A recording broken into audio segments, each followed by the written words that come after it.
Hey, welcome to episode 2 of the Retro Game Club podcast. We've got a great episode for you this week. We're going to be talking about some really nerdy Apple II stuff that I think you'll enjoy. And on the show with me is Rob. Hi, yeah, we survived another winter snowstorm, hurricane, whatever the hell that was. Played a lot of video games. Yeah, we did. I was my whole house and neighborhood was covered in ice for the past 4 days. It's been pretty brutal. Yeah, same here. And things blown around the yard, and good excuse not to go outside. So what have you been playing in the winter here? I just finished the Katamari reroll. Since it's just a re-release, it was really easy, and that game has the best soundtrack. Yeah, I like the later ones too. I mean, the original's very, very good, and then like I Heart Katamari and Me and My Katamari also have great soundtracks. Oh yeah, those are great. Other than that, not too many games this week other than our game club games, which we'll get to. But, if you ever run into the situation where you're literally too lazy even to play a video game. Maybe. I've been too sick to play a video game. Similar. I haven't watched that Netflix, the one where it's choose your own adventure style, just because I feel like it's too much work sometimes. But I haven't watched that yet because my wife is not interested in watching it, so I have to wait till one night when she's working or something. Yeah, or she falls asleep before you. Yep. Yeah, I've been... oh, by the way, does the Katamari reroll, does it have the Eternal mode? What does that mean? Like, after you beat a level, you can play it with no timer? That I don't know. I know you can play it through again and pick any level, but I don't know. I'll go back and look that up for you, because I haven't taken it out of my Switch yet, so I could just go boot it up later on. Yeah, that would be a pretty major selling point for me if they kept that in. One thing I did get to do this weekend is drive up to Flint, Michigan, beautiful Flint, for a retro game show. It was pretty small, but there were a lot of cool things there, a lot of cartridge games. For the first time in my life, I saw a collection of Coleco-Adam games, which I have never come across before. I've always been interested in that system. Yeah, we should definitely talk about that. I owned a Coleco-Adam at one point. How many disk drives or how many discs did it wipe when you booted it up? I never had that happen. I didn't realize that was a problem. I mostly used a cassette player for it. Oh, so, yeah, that's safe. That's external, right? Yeah. So most of what I had was like, I mostly played Buck Rogers on it. We'll save that for when you do the Coleco-Adam tribute episode. Yeah, because I have stories about those, even though I've never run across the cartridges. But, yeah, a lot of cool stuff there. Like some stuff from Japan that you don't find much, like that game Rez. It has, I guess, a like rumble pack type thing that goes along with the music. It was kind of cool seeing that, and arcade marquees. A lot of people were buying those up, but it was pretty small. I drove longer than I was actually there, but luckily my buddy Craig came along with me, and we got some Coney dogs on the way home. So, not too bad for a Saturday. Yeah, I like the small game shows because often they have really good vendors. Yeah. They may not have as many good exhibits and stuff, but usually the vendors make up for it. Yeah, and there were great prices at this show. So, yeah, pretty fun. And I'll try to promote some before I go so people can actually have a chance to go. Yeah. So, I've been playing more Splash Lake because I think I am going to try and do the first and only and last Splash Lake guide on the internet. It's that game has some really difficult levels as you get into it. So, I've never played it. Yeah, it's just a simple puzzle game. I mean, you could maybe compare it a little bit to like Zoom on the Sega Genesis. It's not exactly the same, but the whole idea is there's enemies and you're breaking tiles on a board to try and drop them into a lake, hence the name. And it starts off pretty easy, but it gets really insanely difficult. And I don't know how you're supposed to get through it on the original hardware. I mean, I know you can save your game and you have like 3 or 4 lives, but you essentially have endless lives because it saves where you left off, so you can always start over and go to level select and blah blah blah. But just like with like load times and stuff, it's I know I played through most of it back in the day on the CD, and I don't know how I had the time for that.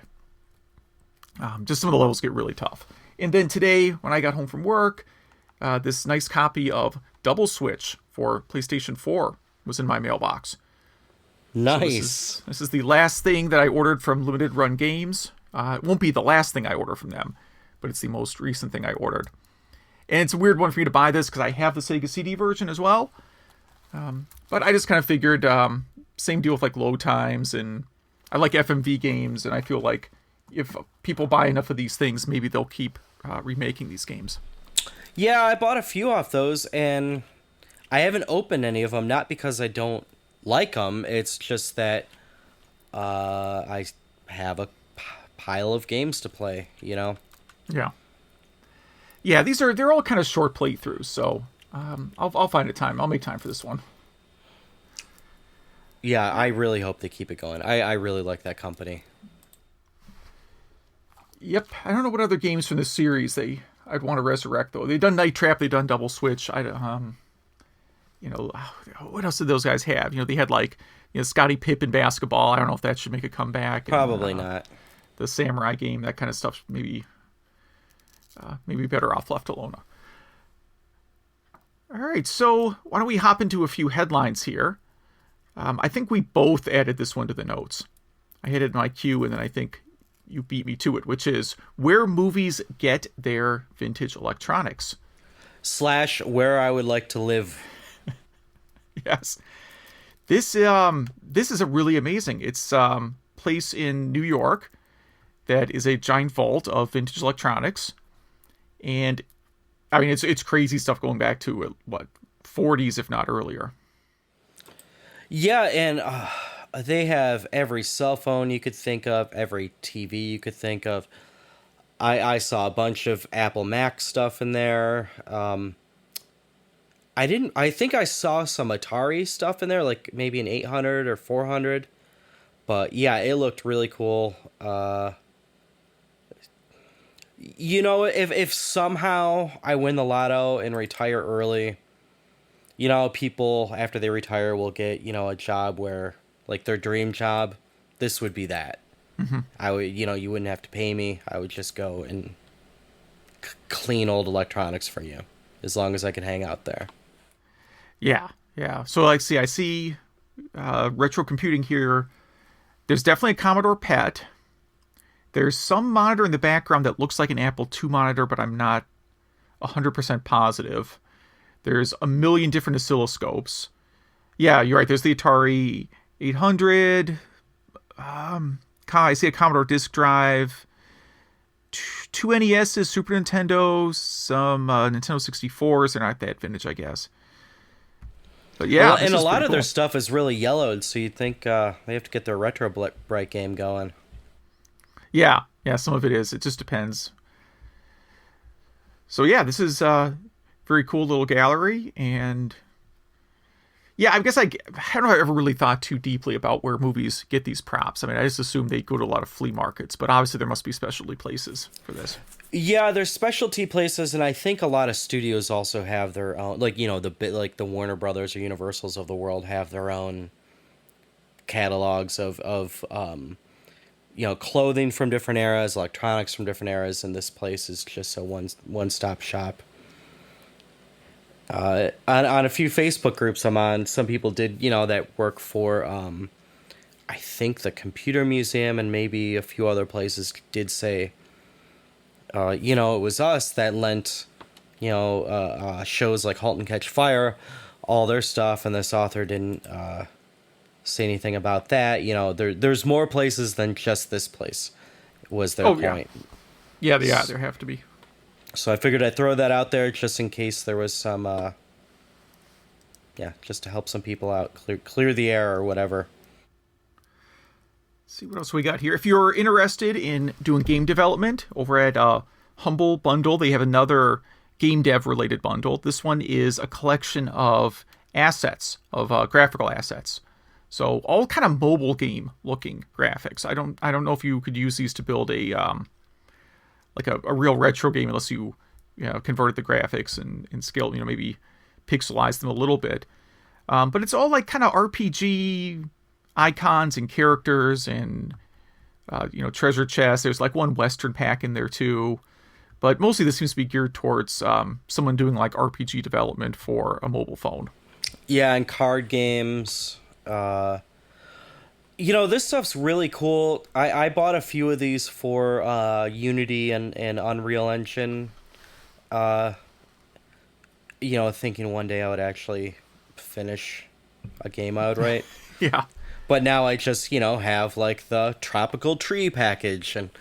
But this stuff, if you do actually want to release a game, one thing a lot of people don't think about is the actual assets, the icons and the sounds, and getting a package like this, even if you're unsure, is a good thing to have.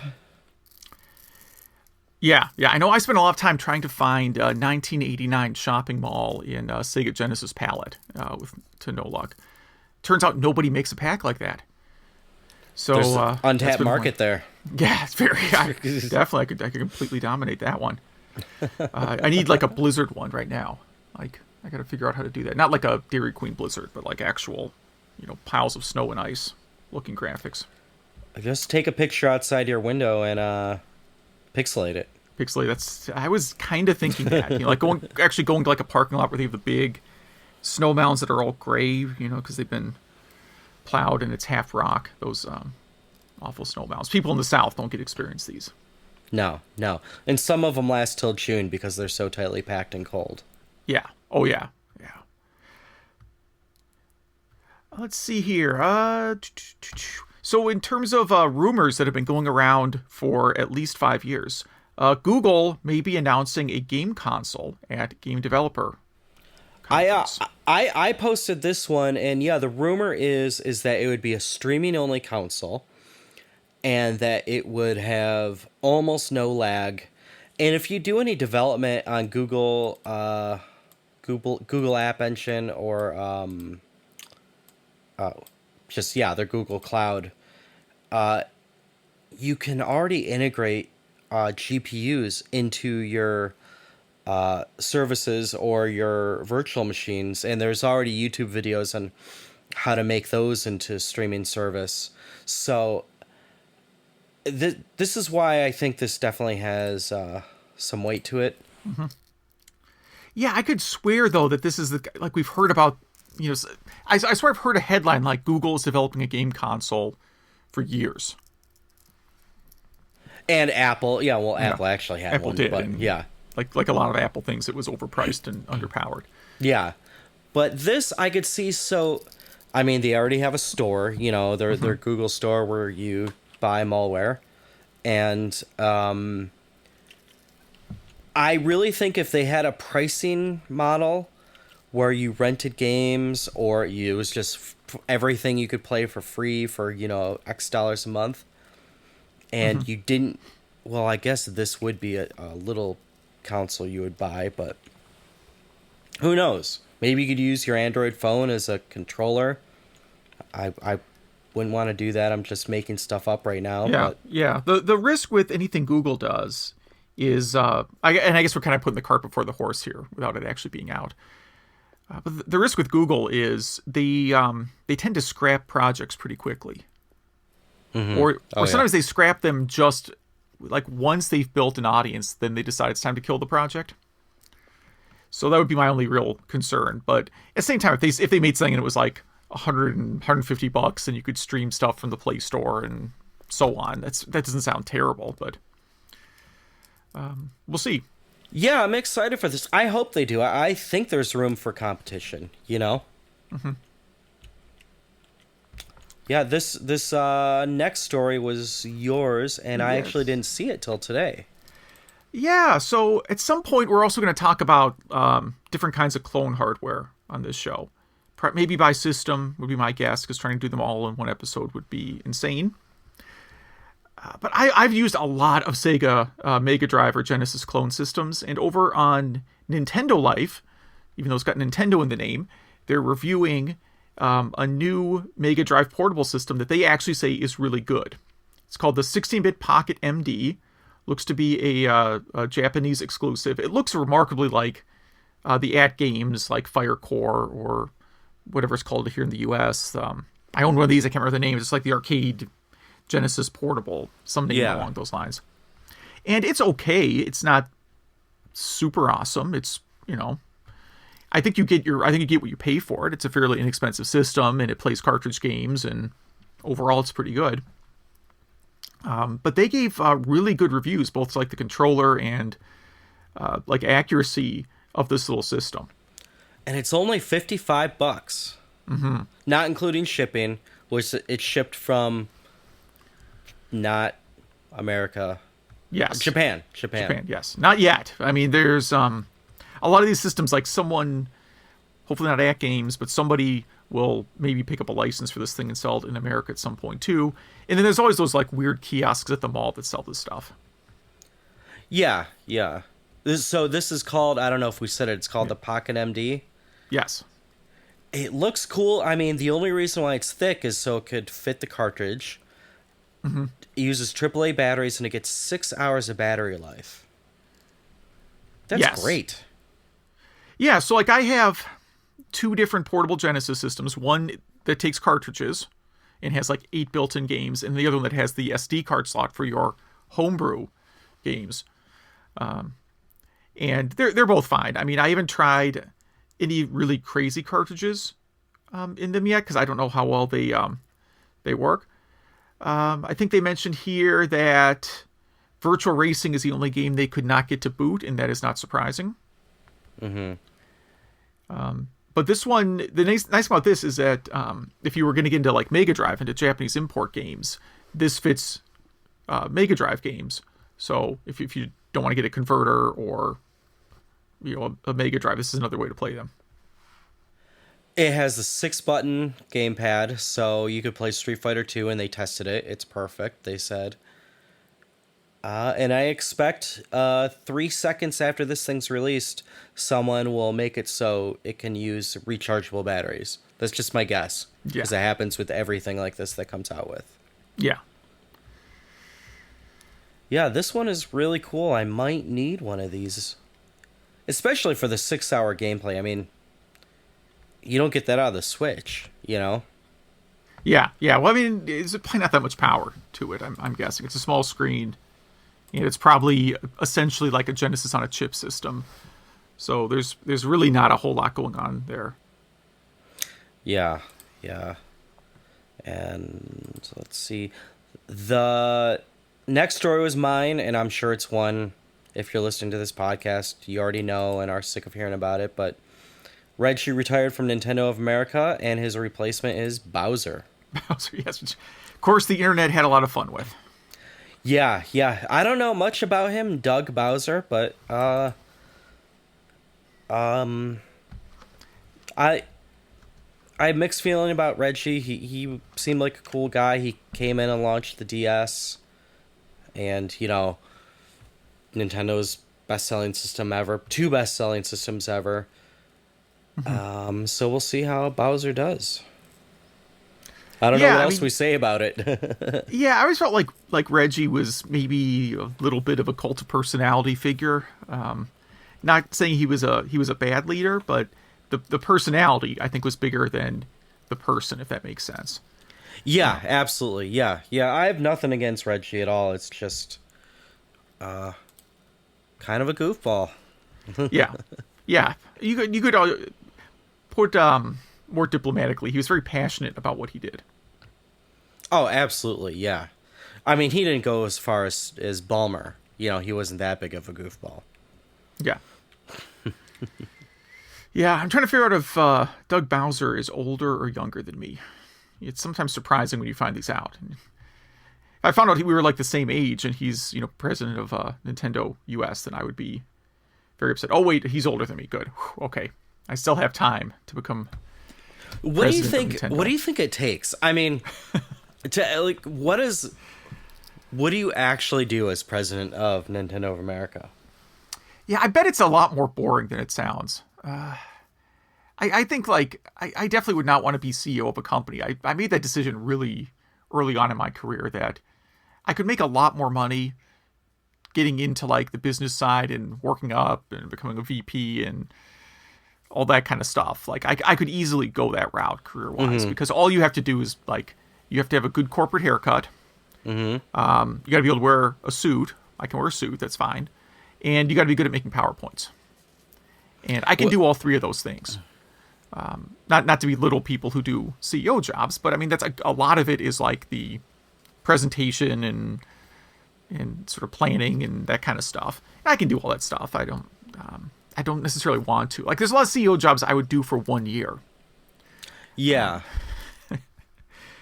But the people that want to do the CEO job aren't interested in just doing it for 1 year. They're not sort of driven by like I want to make enough money to retire after 1 year. So, and I don't know what the CEO or the president of Nintendo America makes. Probably a lot. I don't know.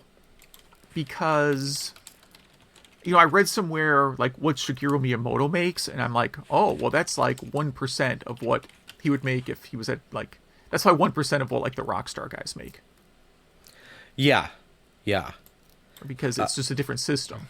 So Nintendo as a Japanese company doesn't, they reinvest a lot of their money in the company, and they don't have like these ludicrous executive salaries. Celebrity net worth says Reggie's worth $40 million. Okay, well, there you go. So I guess I'm wrong on that. Maybe Who knows if that side is correct or not? But yeah. Well, what's Shigeru Miyamoto's net worth according to them? Let's see.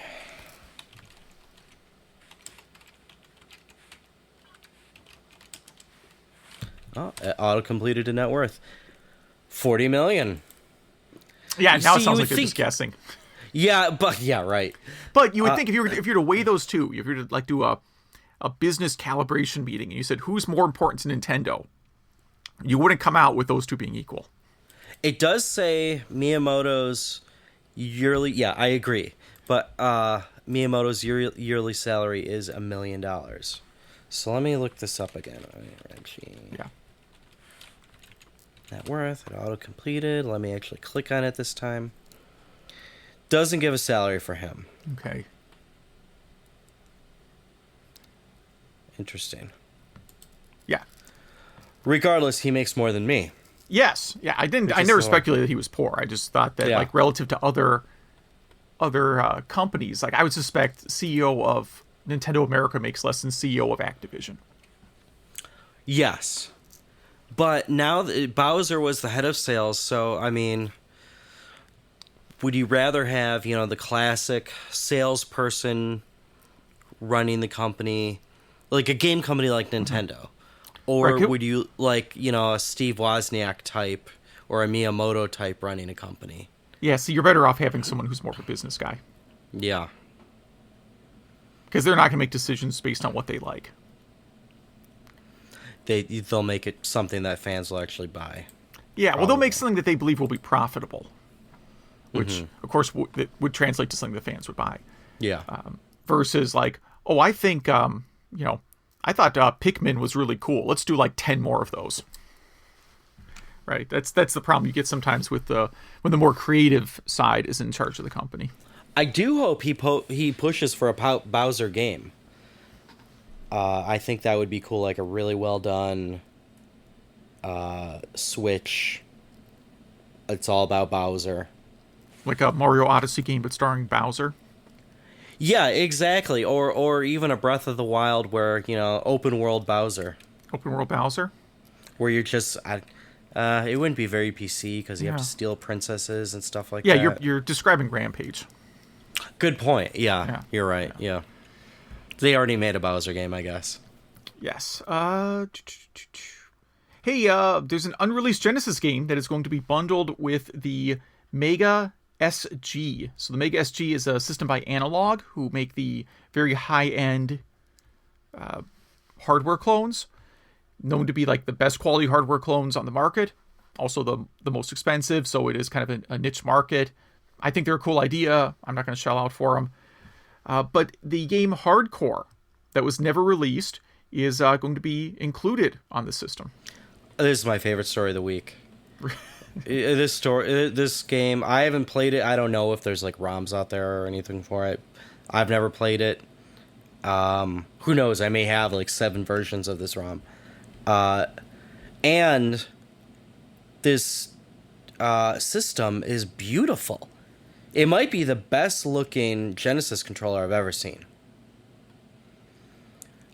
I'm not going to buy it because I have a Genesis already with many games.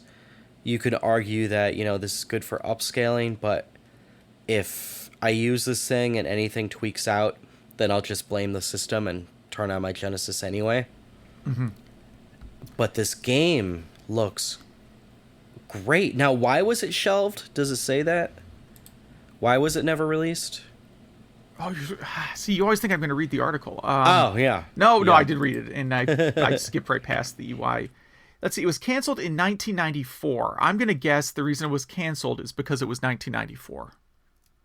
So if it wasn't, like, if you were developing a game for Sega Genesis in 1994, I think about this when I'm doing, like, Genesis programming. Like, I'm so lucky to not have these kind of timelines. Yeah. So if you were building a Genesis game in 1994, if that game was not going to be done by that Christmas season, you scrapped it. Because it was already known that the replacement for the Genesis was coming out in 95. Yeah. So your Genesis game, if it doesn't hit Christmas season 94, it's gone. Just don't even bother. So I would guess that's the story here. That they knew they were going to make the end of 94 and time to scrap it and move on to something else. I would describe this as a sort of Contra-style game. Absolutely. Yeah. It's beautiful. I mean, I think it would have sold really well if it wasn't, if it came out in 92 or something. Yeah. I think even if it came out in 94, it probably would have done pretty well. I mean, the competition, Christmas 94, Genesis and Super Nintendo were still the hot systems. I mean, yeah, you had 32X and you had Sega CD and 3DO and Jaguar. But the Genesis and Super Nintendo were still the top 2 selling systems that year. Mm-hmm. Yeah. So it would have been all right. This does say it's coming out for PlayStation 4 and Vita as well. Yeah. So that's pretty cool. So we'll get it anyways. But if you want the Genesis original, I guess, then you got to buy this system. Which again, I called it like high end. I think it's $200. That still is high end. Yeah, it doesn't seem that crazy. I guess I was thinking it was like 500 or something, like whatever their first NES system was. So 200 is not really terrible, but I don't think I would buy a $200 Genesis right now. I wonder if they'll finally get the sound right. If they'll be the first ever. Yeah, to get the sound right. Yeah. I don't know why that is, but yeah, I think the Genesis emulator on DOS is still the only thing that ever got the sound right. I don't know how that is. All right, and last here, also about really overpriced stuff. Someone bought a sealed copy of a kind of rare variant of Super Mario Brothers for $100,000. This makes me sad.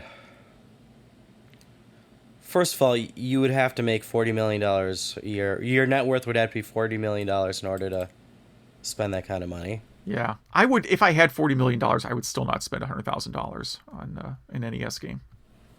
Especially it's an early release of Mario, or Super Mario Brothers.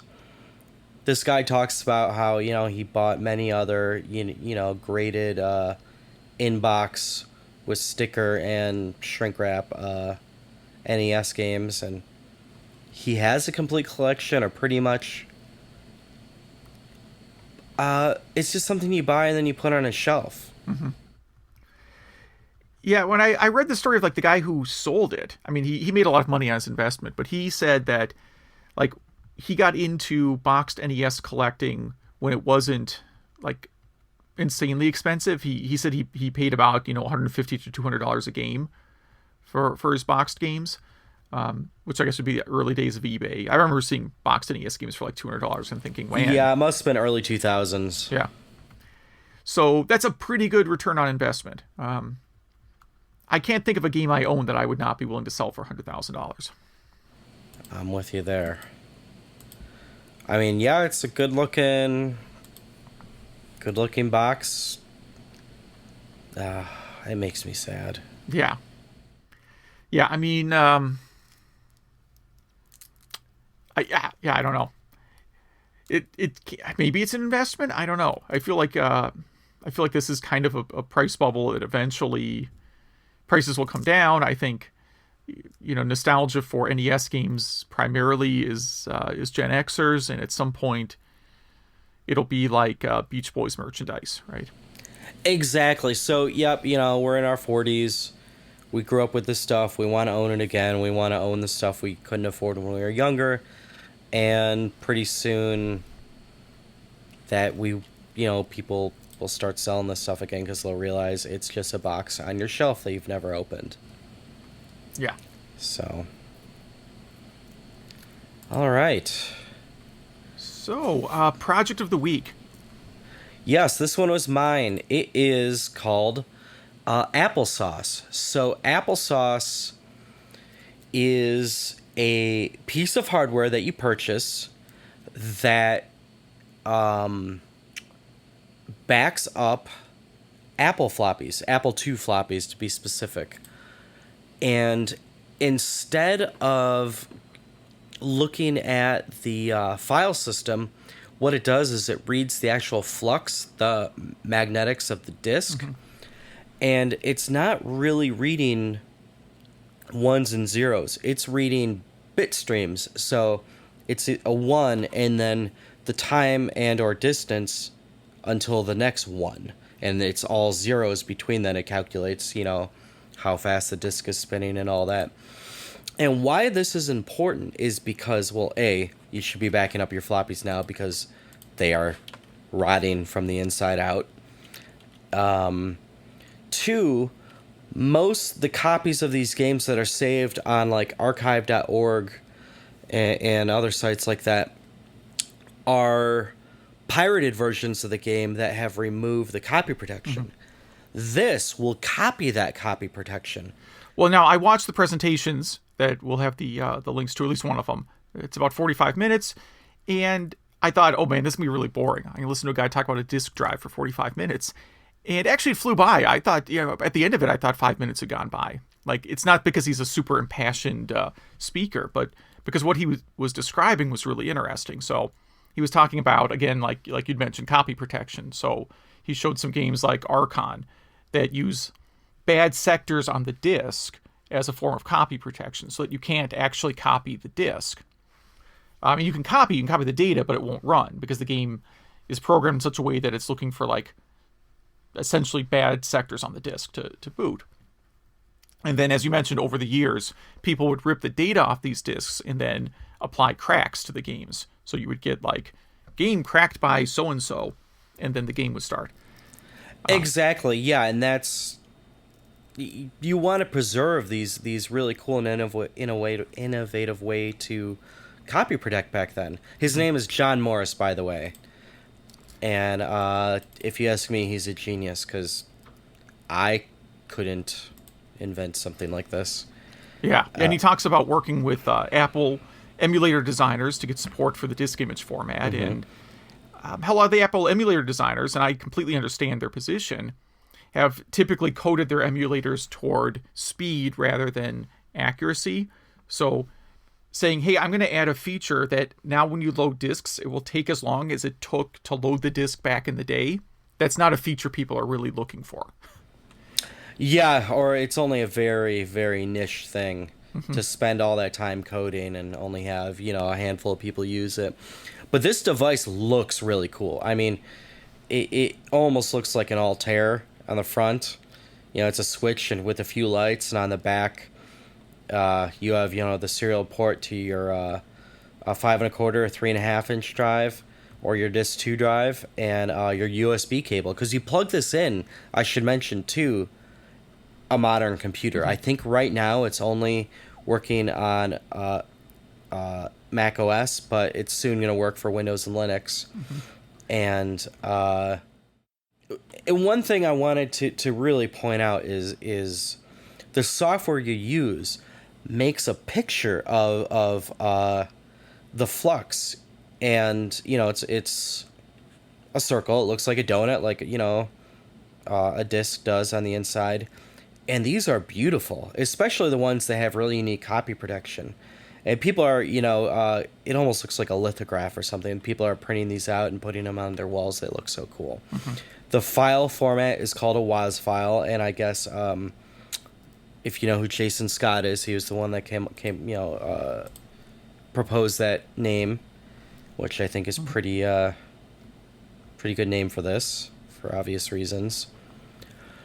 But yeah, so if you have old discs for Apple II, I think it works for Apple II GS and C as well, even though C, I guess, would just use regular Apple II discs. Yes, it's Apple II with, wait, C was more memory, I thought. It was just the same, otherwise the same.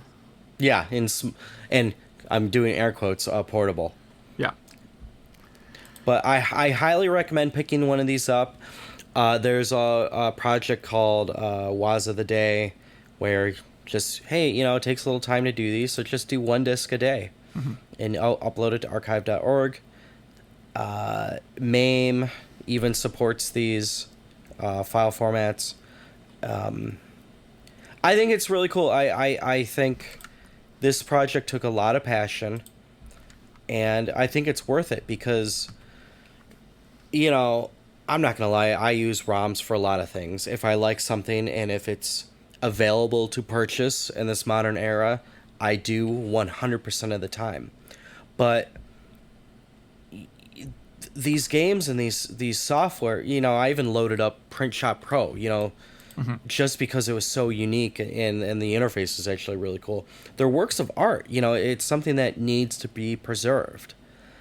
And I don't feel bad doing it, Yeah, there's a lot of kind of weird utility programs and apps out there that maybe just only appeal to Apple fans, but just a lot of like crazy stuff that is just going to be totally lost to time without projects like this. Exactly. I'm looking through the WAS a Day archive. Thank you for ruining the rest of my evening as I go through this. Just an insane amount of stuff on here already. Of course, a lot of these were games where like the discs were floating around already, anyways. But stuff I didn't know existed, like this Goonies game. I did not know there was a Goonies game on Apple II, and now that's all I want to play. It'll probably be a Game Club game soon. Yeah, I gotta try that. It is $225 for a basic edition, or a deluxe is $285, and it's everything you need for Apple II, 5 1/4, 3 1/2, and allows you to image everything the basic does. Oh, plus Mac discs. Yeah. So I happen to know that 200 is like the going rate for those things, because I once picked up a box of like Apple II junk, like from an electronics recycling thing. Like I knew someone whose wife ran electronics recycling events, and he just dropped off this box of Apple II junk because he knew I liked that kind of thing. This is back when I didn't have kids yet, or I only had one kid, so I had room for old computers. Mm-hmm. And in that box of junk was a card that you plugged into your PC that then you could interface an Apple II drive through something that looked like a serial port. And you could read Apple II discs on your PC. Now, it wasn't an imager like this. It was more like what we talked about earlier on, like just scraping data, right? And Yeah. I'm like, well, that's a pretty cool gizmo. I'm never going to use it. Let me put that on eBay. And I got $220 for it. Yeah, so this is way cooler, and it's the same price, and it's new. Yeah. That's funny. Yes. So I owed that guy. I did go back and split the profit with him. Yeah, that's only fair. That's only fair. And then some of that stuff I ended up just setting up on my desk at work. And long story short, I decided to make it look like it was actually running like one of our production systems in the background. Like I sort of quick Apple program that was pumping out messages that looked like production messages, and then people would be all confused. Yeah. That's great. I don't know what else right now I have to say about this. You and I plan to do some interviews for this show, and definitely John Morris I will be contacting him because it seems like he'll have a lot to say and have a lot of interesting things to talk about. Yeah. Just with AppleSauce in general. All right, so you want to talk about the game club games? Yeah, which one do you want to start with? We'll go with yours. Go with Wings of Fury. So, yeah, I love this game growing up. This podcast I would love to use to play games I haven't played before or I haven't played much, but this one I was looking for an excuse to play. I mostly played the Game Boy Color version only because before suggesting this game, I did not test my Apple emulators, and none of my gamepad's joysticks were compatible. It always picks up the analog stick, and I don't have any that don't have an analog stick right now, and you just can't push far enough where it reads to actually work. So this game is I guess you would call it side-scrolling game where you fly a World War II era fighter airplane and you bomb Japan and some of their navy and you shoot their airplanes down, and you constantly have to land and refuel, which did not annoy me once I got it down. In fact, it was kind of funny when you missed. I always, you land on an aircraft carrier, and sometimes when I miss, I just picture like what the people on the deck or, in the control tower or whatever you call it, an aircraft carrier would be like, what is this idiot doing? I like this game. Last episode I mentioned it felt a lot like Choplifter. You could go into that when you talk about it, but yeah, Game Boy Color is a great port. I went back since I couldn't play it on any other systems and watched some videos, and the Apple II one definitely feels dated. The Amiga one is really cool. I forget if the Game Boy Color had, in the bottom section where you could see how much fuel you had left in your speed, I don't know if it had the front view where you could see yourself landing on and lining up and stuff like that, kind of like Top Gun for NES. I don't remember that, but I tried the Game Boy Color version. I don't remember that, but I did not play I think that's the only thing it didn't have that the other ones did have, but yeah, definitely 2 thumbs up for me. This is something, it's a game you could pick up and play for 5 minutes if you want. It's a great thing about it. But yeah, love this game, still love it. I'm glad I do. It's always not good when you pick up a game you loved as a kid and realize it's not great. This is a pretty good game. What did you think? Nah, it wasn't my thing. I liked, I think last week you described it as being similar to Choplifter.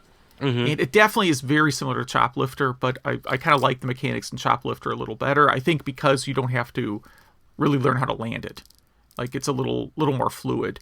Like, I thought the graphics were nice. I kind of like, again, I like the premise because it's similar to Choplifter. I don't like Choplifter. But I had a really hard time with the controls. I crashed a lot, and I crashed into trees a lot, which is really stupid. But I kept thinking the trees were supposed to be scenery. Because you could fly in front of the tower or whatever it's called on the aircraft carrier, but you can't fly in front of the trees. Yeah, so I kept smacking into trees. Yeah. So I was not very good at this game. And I mean, I can understand the appeal. Like, I won't say it's a bad game. It's just not something that I really got into. Yeah, when you have all these giant game collections and old ROM collections and archive.org, if you don't love a game, there's no reason to really go back. Yeah. Yeah, I mean, I can understand, like, if it was a game you played years and years ago and you really enjoyed, still enjoying it. Like, I don't think it's anything bad. Like I said, it's not bad, just couldn't really get into it. Yeah. And I think it's your reaction to the game I picked, probably. Absolutely, yeah. So why don't you start? So just in case I was speaking too fast earlier, that game was Wings of Fury. Yes. And yeah, go on with your game. I went with Sherlock Holmes Consulting Detective. I know I said I was going to stick with, like, probably mostly picking multi-platform and kind of accessible games. This is maybe not the most accessible game because it's on not the most popular systems of all time, but it's on a lot of systems. I mean, it's on Sega CD, it's on DOS, of course, very popular. It's on PC Engine, it's on CDI, and I mentioned last week even the Tandy VIS of all things. Which you went through really quickly, and then after we hung up, I went back and had to actually Google that. I did not hear of that system before. Yeah. Well, why would you have? I mean, it was a little sort of CDI-like system that you could only buy at Radio Shack. And Radio Shack, I mean, they had computers and they had occasionally had video games, but no one ever went to Radio Shack looking for video games, I don't think. No, because usually there was a Funko Land next door. Yeah. They were just never a big player in it. So the fact they had a game system is just confusing to me. I don't own like I said, I don't own a VIS. I thought I was buying the PC version. And I think that's cool, though. Yeah. The boxes is like do you identical. still have that? Yeah. It's completely identical otherwise. So, did you... Now, I stuck... Because I forgot what you said, I stayed strictly with Volume 1. Okay. Even though I want to play Volume 2 because I have it for the Duo, and I just assumed somehow it would be better because it was for the Duo.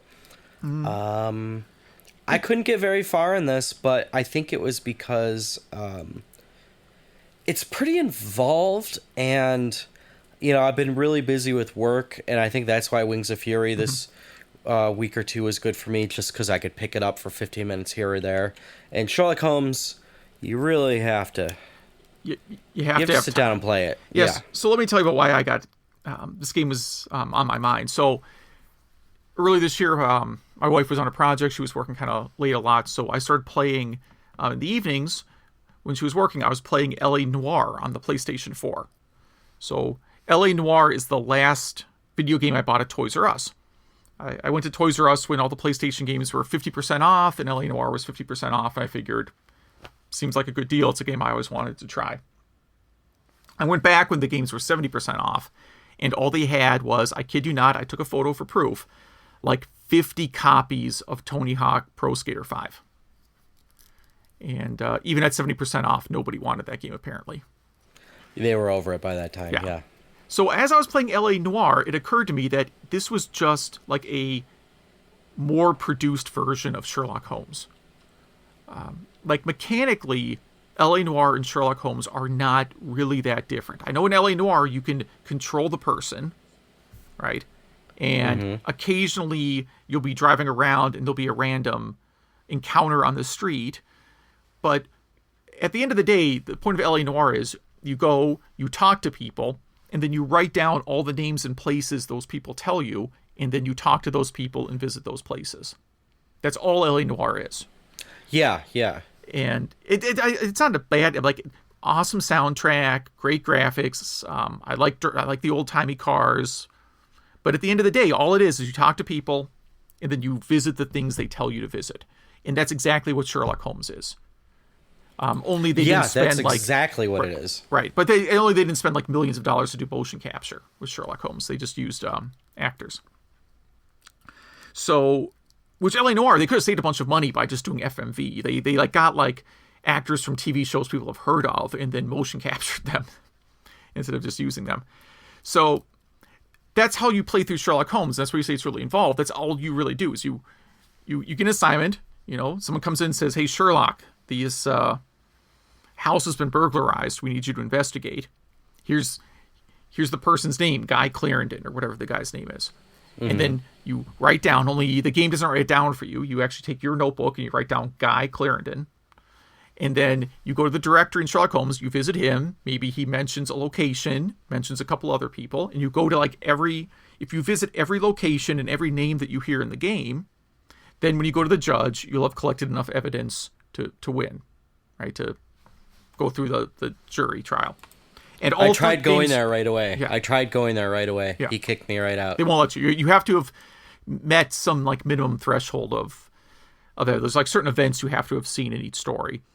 And I've played through Sherlock Holmes 1 and 2, and I actually started Volume 3 this week. So I have Volume 3 on PC. Played through the first mystery on that, and I'm going to do the other two over the course of the week. They're all mechanically the same. It seems like they were all probably filmed at the same time. Wow, so you really like these games? Yeah, well, I mean, they're not... They're kind of... I like FMV games, And like I said, it's pretty easy to play through them. You just listen, you write down the locations, you visit people. It's a game you just kind of keep track of what you need to do next. The challenge, which I don't do, I'm not that hardcore about these games. The challenge is that after you've solved the case, you can play through it again and try and get the lowest possible score, which is like, what are the fewest things I have to do in this game to get to the guilty verdict? If you ever look like an FAQ, most of these stories can be solved in like 4 or 5 steps. They're all really, really short if you know the optimal path. Yeah, you just need to know who tells the stories, and which suspects were in all 3 places at all 3 murders or whatever. Yeah. And, you can play through them. There's a total of 9 mysteries, so this isn't like a huge time commitment. L.A. Noire is like 40 mysteries or something that you play through. So, not a big time commitment. I think you can do each mystery in like 30 to 45 minutes. So it's like watching that, it's less time commitment than that show on Netflix that we can't find time for. Yeah. So, I like them. And again, the first one in particular is pretty easy to get because it's on a lot of systems. The second one, a little bit harder to get because it's on fewer systems. And then the third one is, I think, only on PC. But again, like I said, the actors they look at the same outfits, so I'm almost positive that all of these had to be filmed in one session.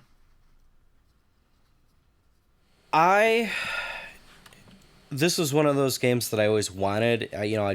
I'd pick it up on the shelf at Babbage's and stare at it. Because at that time there were, it was like this and Cotton that they were still selling for the Duo. And I wish I would have bought 70 copies of Cotton because you'd be retired right now. I'd be worth more than Reggie. Yeah. But I never got this one, and this is the first time I actually attempted to play it. I got through the first mystery, and that was it. It took me way longer than it should have. I'm so glad you gave me the tip of just don't even open the newspaper. Yeah, there are newspapers that allegedly they have tips or clues for some of the mysteries, but I've never used them. It's just, like I said, just write down every name and every location, visit them all. Now, have you played the newer game, I think it's 2018, Return of the Obra Dinn? No. Or have you heard anything about it? No, So it is... I haven't played it. I own it for 2 systems. You play as an insurance adjuster. That this ship comes back and everyone's dead or missing. And it has vintage graphics that looks like a Mac Classic. It's all black and white. And you have to figure out who did what and in which order and yada, yada, yada. And it made a lot of people's, top 10 and top 5 lists for 2018. I'm going to play it with my wife soon. I was just hoping you heard of it because I wanted it. It's the way people describe it to me. It sounds a lot like this, No, I'll have to try that. I'll put that on my giant backlog. Yeah. So this for me, I probably won't return to, but I understand why someone like this, especially if it's back in the day. You don't have much money, and it's one of the few games you own. You could really dive in and spend some time with it. You could get your money's worth out of this one. Do you want to talk about what we're covering next week for people that want to play along? Sure. Yeah. So on our next episode, we're going to be talking, it's going to be kind of a combined thing. We're going to talk about a topic and some games all at once. And it is the NES 2 PCE games. So there was a group of homebrew developers that took about 8 NES games and recompiled them to run on the TurboGrafx 16.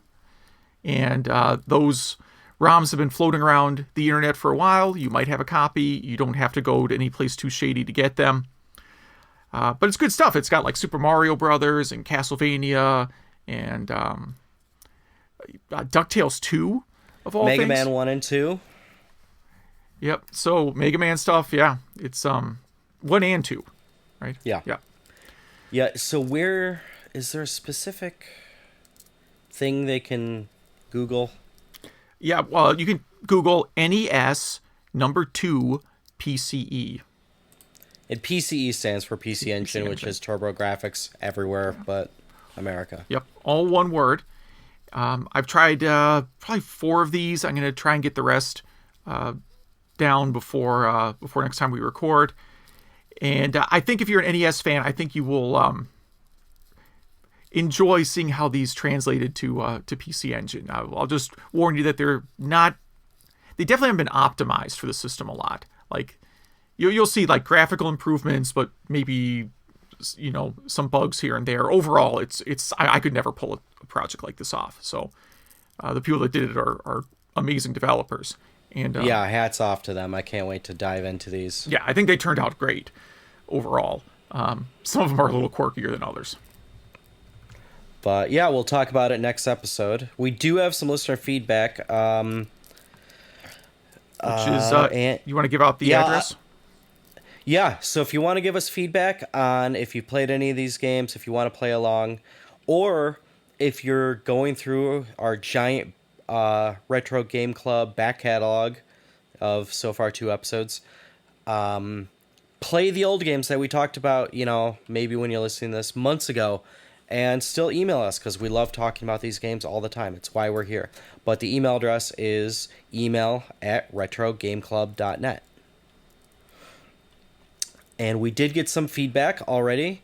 And Hugh, I'll let you take these because they were from your old show. They're yeah, I've met coming both over of to these keep people. listening. So Majors, who you can usually run into at Midwest Gaming Classic, but unfortunately it sounds like he's not going to be there this year. He was giving some feedback on previous the games we talked about last episode. Golden Axe.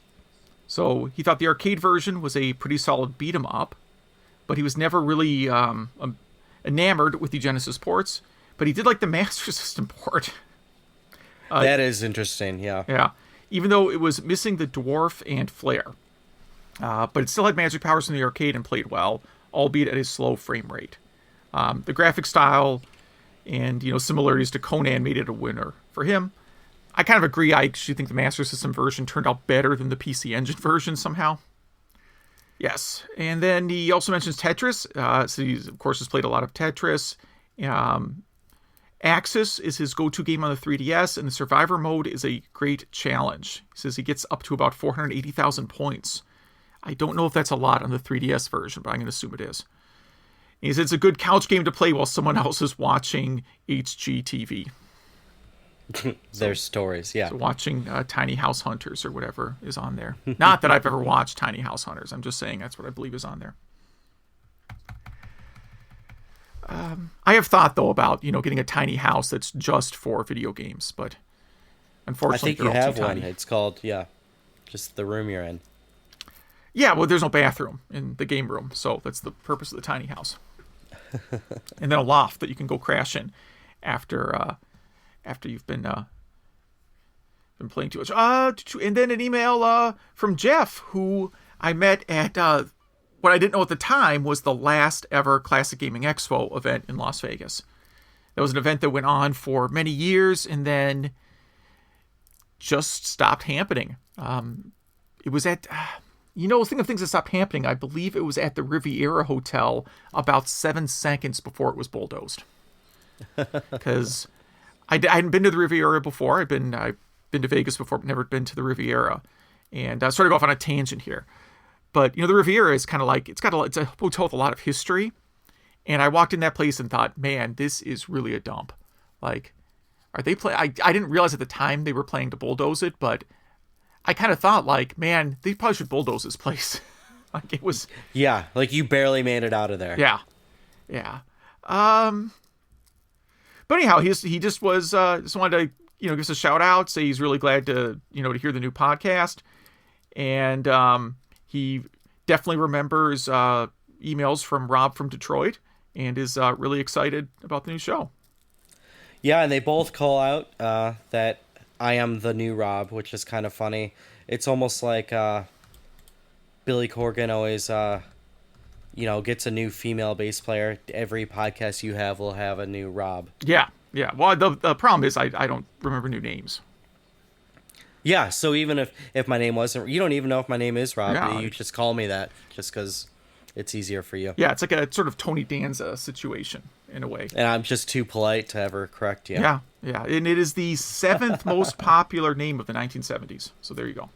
There you go. And I was born in the 70s. Of male names. And the 6 above it are all ones where it's like I know at least 400 people with those names.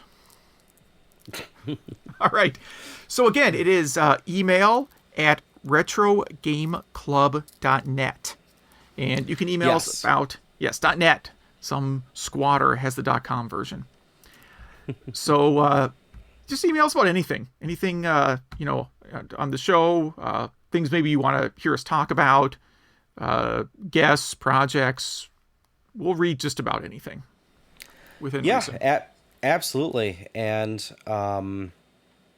new topic ideas. If you played the games, if you have game suggestions for us, and please try to find the NES to PCE games and play them along with us for the next episode.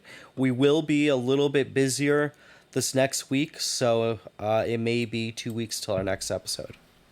Yeah, it might be. All right. So, I guess that is everything.